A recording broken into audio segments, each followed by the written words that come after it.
Bonjour tout le monde, mardi 1er octobre 2019 pour le bourse du jour. Les marchés continuent leur progression. Hier, le CAC a gagné 0,66%, 0,38% pour le DAX, 0,66 également pour l'Eurostoxx 50. Et ce matin, on a ouvert avec un gap à la hausse. Donc le CAC à côté, au-dessus des 5700 points, donc le futur échéance octobre, il est actuellement à 5680 points.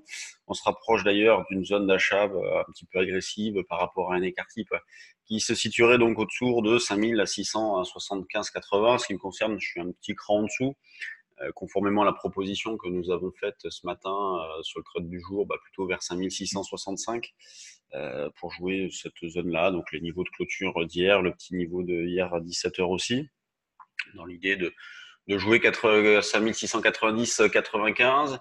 Et donc, malgré l'amoncellement de menaces, l'incertitude, eh bien, les marchés restent fermes. Il n'y a absolument aucune faiblesse, en tout cas pas suffisamment forte pour modifier les probabilités de rebond.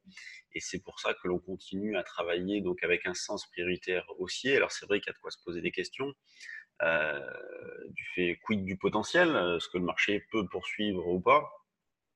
D'où l'idée éventuellement de monter des puts synthétiques en achetant une vol de 13-14, en vendant des futurs, en s'appuyant par exemple sur du call 5750 échéance octobre, il vaut pas bien cher, il vaut autour de 35, et en vendant des futurs en face pour alterner entre acheteurs de call sur des points bas et puis acheteurs de puts synthétiques sur des points hauts. Sinon, la stratégie reste identique. Sur les turbos, toujours pareil, on peut essayer d'acheter des turbo calls sur des replis, dans l'idée d'accompagner justement ce mouvement de fond qui est haussier, avec par exemple le 5420. Alors c'est vrai qu'on s'en est un petit peu éloigné, mais on peut aller remonter un petit peu, 5448, pourquoi pas. En tout cas, l'idée, c'est de privilégier des achats sur des replis. C'est dans ce sens-là que les probabilités de réussite sont les plus fortes. Et on le démontre depuis pas mal de temps déjà, puisque ça fait des semaines, pour pas dire des mois, qu'on est passé haussier sur les marchés.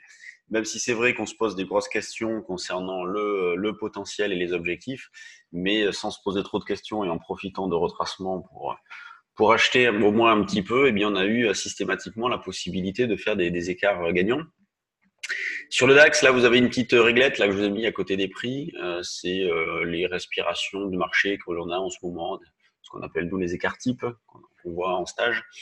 Eh bien, l'idée, c'est d'acheter vers dans la zone des autour de 405. Vous voyez, ça ferait un bel écart partant des plus hauts tout à l'heure à 480 et un niveau sur lequel le DAX a pris appui donc lundi lundi en fin de journée et puis cette nuit aussi, en fin de séance plutôt. Donc achat sur repli autour de 405. L'eurodoll, lui, est pas mal revenu en arrière. Il s'est bien dégonflé. On se rapproche d'ailleurs de l'objectif moyen long terme que l'on évoque depuis pas mal de temps, un 0,850. On a fait un 0,880. Donc ça, c'est un objectif que l'on donne depuis des mois. Donc la zone, un 0,850, voire même un 0,9, auquel cas, c'est déjà atteint. On cherche toujours à vendre sur des rebonds, il n'y a pas de changement, un 0,9, 15, 20. Vous voyez, ça serait la résistance proche à travailler, dans l'idée de jouer un retour justement vers un 0,8, 80. Le niveau d'information reste, lui, le même. Sur les actions donc du CAC, toujours pareil, c'est régulier, il y a peu de volume. Hier, par exemple, sur le CAC, on a fait 3 milliards. Vendredi, on avait fait 2 milliards 7. Vous voyez, c'est pas non plus énorme, on est sur des petits volumes, ce qui montre bien le manque de conviction aussi.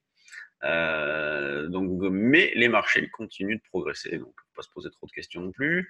Arcelor qui remonte un petit peu, ST Micro, Renault qui est en situation de contre-signal d'ailleurs avec le croisement des 5 et 21. Possibilité d'acheter sur les niveaux actuels avec un stop très proche. Atos, Capgemini qui avait bien validé, vous voyez, j'ai mis une petite alerte qui a été atteinte la semaine dernière, une sorte de double appui décalé avec le mois d'août. Grosse pondération BNP, Airbus, Total, LVMH, Sanofi ne font pas grand-chose. C'est très régulier. Au niveau des mid et small, tout à l'heure j'ai regardé, il n'y avait vraiment pas grand-chose dans les screeners. Ça s'est un petit peu rempli là. Delta qui bouge, HF, Tamir, Fuse, Soitec, Valneva, Diagnostic, Air France. Alors ce matin, il y a eu une news sur Media One. Bon, c'est plutôt bon, des bons chiffres, des bonnes perspectives, mais le titre ne bouge pas. C'est dommage parce que c'est une valeur assez intéressante. Il y a du potentiel, mais bon, pour l'instant, le secteur est un petit peu délaissé. Mais c'est une valeur que l'on peut mettre sous surveillance pour les prochains jours, semaines. Donc sur des niveaux de volume hein, qui pourraient être importants, des franchissements de prix aussi. Donc on pouvait mettre sous surveillance cette valeur-là. Sinon pour le reste, il n'y a pas grand-chose à signaler. C'est très très calme dans la continuité de ce que l'on a depuis pas mal de temps déjà. Donc, ben, je vous laisse. Je vous souhaite une bonne séance et puis on se retrouve demain. Ah, juste pour vous indiquer que nous organisons une initiation trading, une formation d'initiation trading la semaine prochaine si vous avez de l'intérêt. Lundi et mardi, c'est le soir, donc 2 heures par soir. Si vous l'avez déjà fait et que vous souhaitez le refaire, ben, n'hésitez pas à nous envoyer un petit message.